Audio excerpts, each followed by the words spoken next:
Hello and welcome to Scotland at 7. My name is Ben Francis. First, we'll start with the Ukraine update on day 819 of the war. Russian forces have commenced military drills near Ukraine, simulating the use of tactical nuclear weapons. This development follows orders from President Vladimir Putin after recent comments from European leaders. French President Emmanuel Macron mentioned the possibility of deploying European troops to Ukraine, and UK Foreign Secretary David Cameron affirmed Ukraine's right to use British-supplied weapons inside Russia. Ukrainian troops are making, quote, tangible progress in Kharkiv region against Russian forces, according to Ukrainian President Volodymyr Zelensky. However, the frontline situation near Pokrovsk, Kramatorsk, and Kharkov remains, quote, extremely difficult. The World Health Organization reports over 14,000 people have been displaced from the Kharkiv region in recent days. Jarno Habic, the WHO's representative in Ukraine, noted that nearly 189,000 people still reside within 25 kilometers of the Russian border, facing significant risks due to the ongoing fighting. EU countries have officially adopted a plan to support Ukraine's defense by using profits from €300 billion in Russian central bank assets that have been frozen within the European Union. Under this agreement, 90% of the proceeds will be allocated to an EU-run fund for military aid to Ukraine, with the remaining 10% directed towards other forms of support for the Ukrainian people. The EU expects these assets to generate approximately 15 to 20 billion euros in profits by 2027. Ukraine's Foreign Minister Dmytro Kuleba expresses gratitude for the EU's decision, but emphasizes Ukraine's ultimate goal of seizing the assets themselves, not just the interest. Meanwhile, US Treasury Secretary Janet Yellen is urging G7 nations to agree on a plan to use frozen Russian assets to back a larger loan for Ukraine, potentially worth up to 50 billion euros. And next, for the latest in the Israel-Gaza conflict. In a significant development, Ireland, Spain, and Norway have announced that they will formally recognize the state of Palestine on May 28th. They said this coordinated move is intended to support a two-state solution and foster peace in the Middle East. The announcement has triggered an immediate response from Israel, which is recalling its ambassadors from Dublin, Madrid, and Oslo. The Irish, Spanish, and Norwegian governments made their long-awaited announcements this morning. Spain's Prime Minister Pedro Sanchez, addressing the Parliament in Madrid, stated, quote, "We are going to recognize Palestine for many reasons, and we can sum that up in three words: peace, justice, and consistency. We have to make sure that the two-state solution is respected, and there must be mutual guarantees of security," end quote. In Dublin, Ireland's leader, Simon Harris, declared Palestine's right to statehood, emphasizing, quote, "It is a statement of unequivocal support for a two-state solution, the only credible path to peace and security for Israel, for Palestine, and for their peoples. I am confident that further countries will join us in taking this important step in the coming weeks." Norway's Prime Minister, Jonas Gahr Støre, speaking in Oslo, said, quote, "There cannot be peace in the Middle East without recognition," adding that Norway will regard Palestine as an independent state, quote, "with all the rights and obligations that entails." Saudi Arabia, Qatar, and Jordan have praised the decision by Ireland, Norway, and Spain to recognize the Palestinian state. In response, Israel launched a swift diplomatic counteroffensive. Foreign Minister Israel Katz ordered the immediate return of Israeli ambassadors from the three countries for consultation, and warned of potential, quote, severe consequences. Katz stated, quote, "Israel will not be complacent against those who undermine its sovereignty and endanger its security," end quote. The Israeli Foreign Ministry plans to reprimand the ambassadors of Ireland, Spain, and Norway, and show them a video of female hostages being held by Hamas. This move underscores Israel's strong opposition to the recognition of a Palestinian state. SNP Foreign Affairs spokesperson Bernard O'Hara, MP, urged the UK government to follow the lead of Ireland, Norway, and Spain. He stated, quote, "The UK government must follow the leadership of Ireland, Norway, and Spain in recognizing the state of Palestine without further delay. For far too long, Rishi Sunak and Sir Keir Starmer have refused to recognize Palestine and made feasible excuse as the government of Israel collectively punishes the people of Gaza. O'Hara calls for the recognition of Palestine, halting arms sales to Israel, and an immediate ceasefire to end the suffering in Gaza. Similarly, Scottish Greens External Affairs spokesperson Ross Greer praised the decision by Ireland, Norway, and Spain, calling it, quote-unquote, a basic statement of respect for a long-oppressed nation. Meanwhile, in Gaza, Israeli tanks advanced to the edge of a crowded district in the heart of Rafah during one of the most intense nights of the bombardment since Israel launched its offensive this month, reports Reuters. Israeli troops have been gradually moving into the eastern outskirts of Rafah, but on Wednesday, tanks took up new positions farther west along the southern border fence with Egypt. They are now stationed on the edge of the Yipna neighborhood at the center of Rafah. Well, on the West Bank, the Israeli military has approved permission for Israelis to return to three former settlements they had been banned from since an evacuation order in 2005. The military took the decision despite international pressure on Israel to curb settlements in the West Bank, which Palestinians want at the core of a future independent state alongside the Gaza Strip. And now for our main story of the night, Rishi Sunak has called an early general election for the 4th of July. Today, at a press conference outside 10 Downing Street, Prime Minister Rishi Sunak called an early general election to be held in the UK on the 4th of July. In his announcement speech, Sunak referred to the falling inflation rate and marginally improved economic growth figures as reasons for him calling the general election early. This is despite the country having had the highest inflation rate since the 1970s under his leadership and generally quite slow economic growth.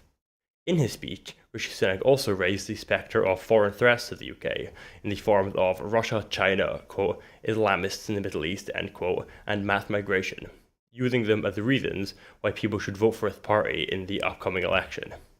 Sunak also framed the election as a two-horse race between the Conservative and Labour Party, with no mention of Reform UK, and took aim at Keir Starmer, arguing that the Labour leader had no principles and no coherent policy platform for the country, pointing to Starmer's betrayal of his promises that he was elected Labour leader on back in 2019, I believe. The Conservative Party is currently polling around 24% of the vote, while the Labour Party is polling way above at 45%. However, it is very possible, like in the 2019 and 2017 general election, that as election day nears, support for the main parties could quickly rise or drop. And now to our next story. Scottish Government has released its June programme. First Minister John Sweeney has declared the priorities that his government will focus on as part of, quote, his vision to deliver for Scotland, end quote. The Scottish Government have said they will focus on 4 areas targeted to have the most immediate benefit for people in their everyday lives. These are eradicating child poverty, growing the economy, tackling climate change, and improving public services. In order for work to be prioritised immediately, the First Minister confirmed he will present his first programme for government before the Scottish Parliament's summer recess, which is on the 29th of June. Alongside the programme, the First Minister has also announced £16 million for childcare services to help deliver, quote-unquote, his vision of a Scotland free from child poverty. In a statement to Parliament, the First Minister set out the 4 priorities that will underpin the work of his government. He said eradicating child poverty would be his government's single most important objective. Over the next 2 years, the Scottish Government will provide additional funding to expand access to childcare services within 6 early adopter community projects. Commenting on the June programme, the First Minister said, quote, in setting out my approach to government, I am acutely aware of the economic and fiscal realities we face. Quote, with that important context, today I will outline the 4 priorities that will guide my government's decisions on policy and budget. The 4 priorities around which I will work to secure cross-party support for the good of the people of Scotland. End quote. Leader of Scottish Labour Party Anas Sarwar reacted to the programme by criticising the SNP's record in government on economic growth, the NHS and their quote-unquote failure to tackle child policy, while Douglas Roth, the leader of the Scottish Conservatives, claimed the First Minister's speech showed he was, quote, the ultimate continuity candidate, end quote. Now for our next story, Alford report into ferry grounding published. A report published today has found that a ferry was grounded on an island in the Pentland Firth after the ship's captain, quote, almost certainly fell asleep.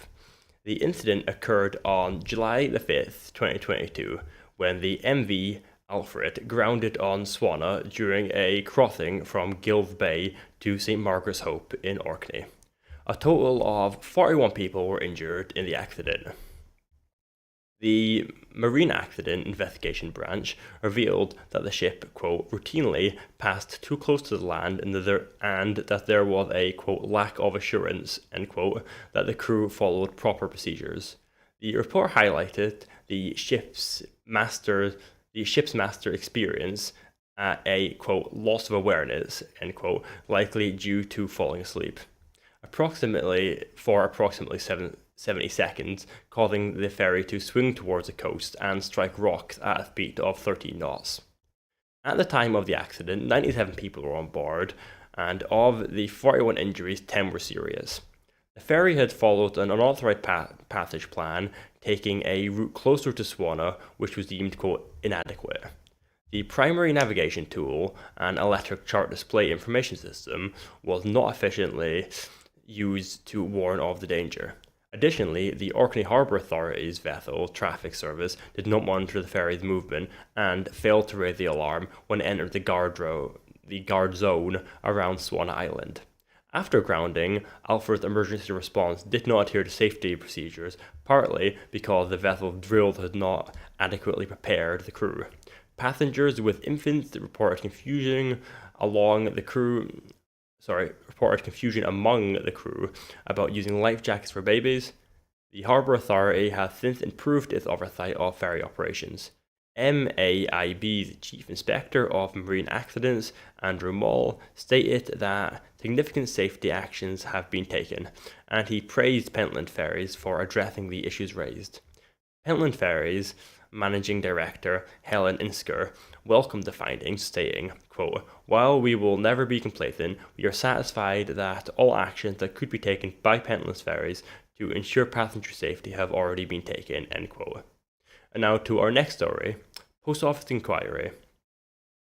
Paula Vannold, the former post office executive, or the former chief executive of the Post Office Limited, has insisted that she did not understand that the post office carried out its own prosecutions until 2012, several years after she joined.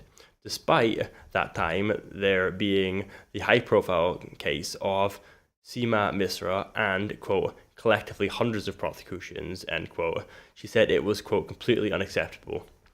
Jason Beer, KC, the counsel to inquiry, showed her evidence she had been in a meeting in 2008 when the subject of training post office investigators was raised and asked who she thought was doing the investigating. The meeting note showed that the post office was recovering money from its staff. Quote, my only explanation for that is that it had been going on for so long that it was an accepted reality. It was a status quo when I joined, end quote, said Venables. She said, quote, I should have known and I should have asked more questions. And I and others who also did not know should have dug more deeply into this. Multiple senior witnesses to the inquiry have also maintained that they did not know the post office had a prosecutorial function. In another passage of this morning session, her response to the death of Martin Griffith was questioned. The sub-postmaster took his own life in 2013 while being pursued by the post office for death, including a portion of stolen money during an armed robbery, and shortfalls he said were due to the Horizon IT system. Vanel denied, quote, trying to get on the front foot, end quote, tasking a team to, quote, counter the narrative, end quote, that Griffith's family, as well as Alan Bates, held that Griffith had killed himself because his life was ruined by the post office. At one point, she had to halt her testimony because she was crying. Quote, what I was trying to do, quite simply, it was to get the wider picture, end quote. She said of emails in which she raised the potential that, quote, there were previous mental health issues and potentially family issues involved, end quote. The Communication Workers Union posted to social media to contrast her crying at the inquiry with a previous lack of concern, saying it was, quote, too late, end quote, when she had, quote, no tears when the postmasters were tragically taking their own lives due to stress, no tears when postmasters were being jailed, no tears when postmasters had their whole communities turning against them, end quote. Beer questioned Vanel's ability to only recall details that painted her in a better light, something which he said had been the approach of several people during the course of the Post Office inquiry. And now for our next story, an economic story, UK inflation rate. The UK inflation rate fell to 2.3% in April, its lowest level for almost 3 years, but the decline was smaller than expected, denting hopes of an early interest rate cut. City analysts had forecast the annual increase to the cost of goods and services would fall to 2.1%, close to the Bank of England's 2% target. Markets responded by trimming their predictions that the bank would cut rates from their current 5.25% level as early as next month, with forecasts of a reduction in August also scaled back. Yael Selfin, the chief economist at KPMG UK, said the likelihood of an interest rate cut as soon as next month had receded. Quote, falling inflation closes in on the Bank of England's target, but may not be enough to sway an early rate cut, end quote, she said. Paulo Bejanar-Carbo, an economist at the National Institute of Economic and Social Research, said core inflation, which strips out food and energy costs, remained higher than its historical average at 3.9%, and this would need to fall before the Central Bank's Monetary Policy Committee was comfortable cutting rates. Commenting on today's inflation figures, the SNP's economy spokesperson, Drew Hendry MP, said, quote unquote, the reality is prices are still rising on top of the huge increases we have already seen to people's mortgages, rent, energy bills, and shopping on Westminster's watch. Quote, both Rishi Sunak and Keir Starmer remain wedded to Brexit and austerity cuts, which have hammered the economy and public services, and neither are offering families any meaningful support. Quote, the SNP government will continue to help families with policies like the Scottish Child Payment, council tax freeze, and free tuition, but it's vital that Westminster steps up to the plate to deliver real help with the soaring cost of living in the UK. And on to our next story, Europe's far right in disarray. In Germany, the elite candidate for the Alternative for Deutschland, AfD, in the European parliamentary election has resigned from the German far-right party's leadership. The growing divisions between Europe's nationalist parties threaten to undermine their expected gains in next month's European elections. Maximilian Krah, who last weekend told the Italian newspaper El Repubblica that the SS, the Nazis' main paramilitary force, were, quote, not all criminals, end quote, said in a statement on Wednesday that his comments were, quote, being misused as a pretext to damage our party, end quote. His SS remarks, the latest in a series of controversies involving Krah and the AfD this week, prompted France's right-winged far-right National Rally to say it would no longer sit on the same European parliamentary group as the German party after the June elections. Marine Le Pen, National Rally's leader, who has spent years trying to normalize their party to appeal to the mainstream electorate in France, confirmed on Wednesday that it needed to make a, quote, clean break, accusing the AfD of being held hostage by its most radical elements. Quote, it was urgent to establish a corridor sanitaire, end quote, Le Pen told French radio. Quote, the AfD goes from provocation to provocation. Now it's no longer time to distance ourselves. It's time to make a clean break with this movement, end quote. The two parties currently dominate the European Parliament's radical right and Eurosceptic Identity and Democracy ID group, which also includes Matteo Salvini's Northern League in Italy and Austria's Freedom Party, the FPO. The group's members, many of which are still viewed as extreme in their national contexts, are on course to become the biggest winners of the European elections, with polls predicting their total seat rally could rise from 59 MEPs to about 85 MEPs after the European elections. And on to our next story. Millions attend the funeral procession for Iran's Raisi in Tehran.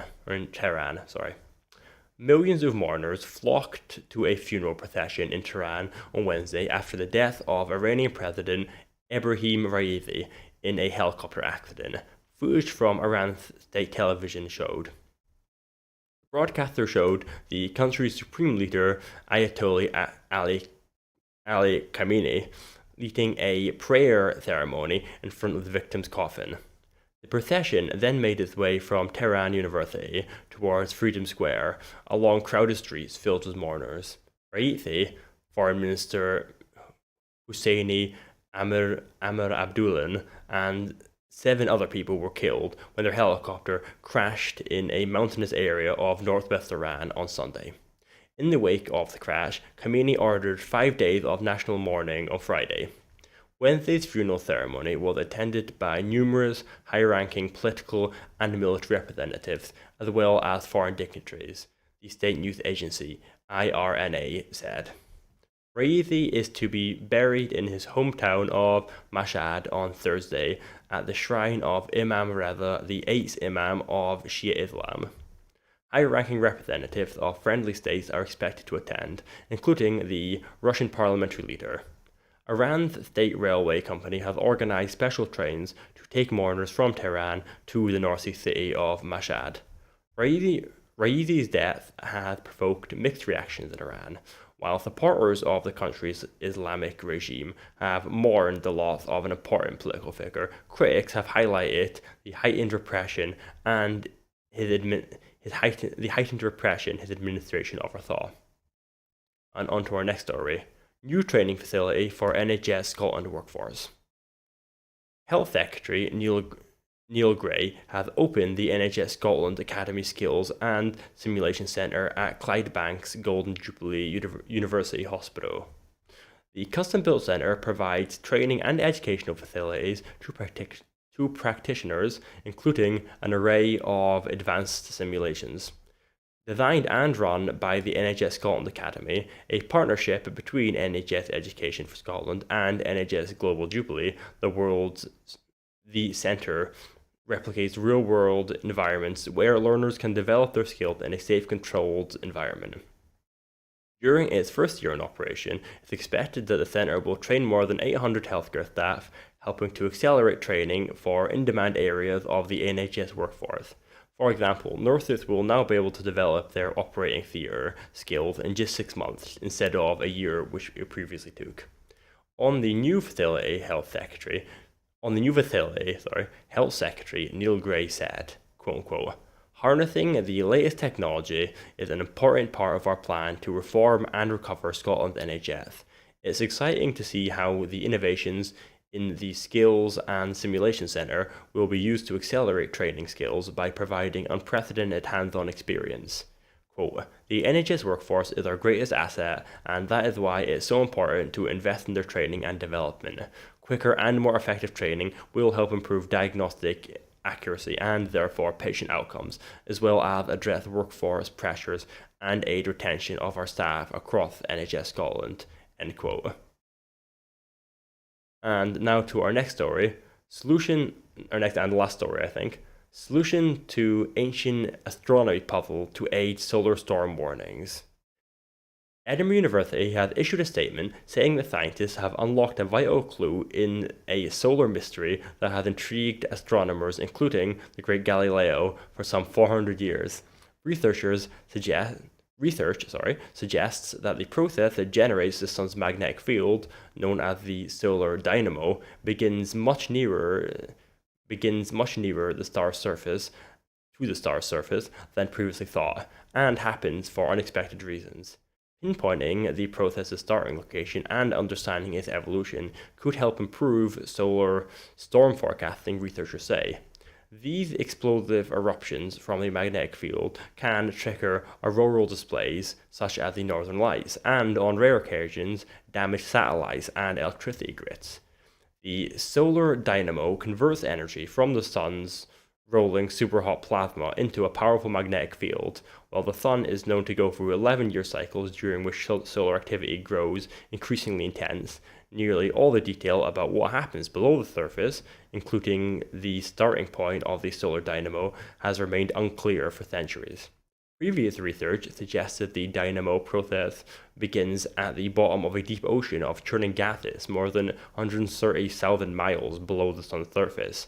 Now, mathematical modelling using a NASA supercomputer by a team led by the University of Edinburgh indicates the process originates relatively nearer to the surface, some 20,000 miles below.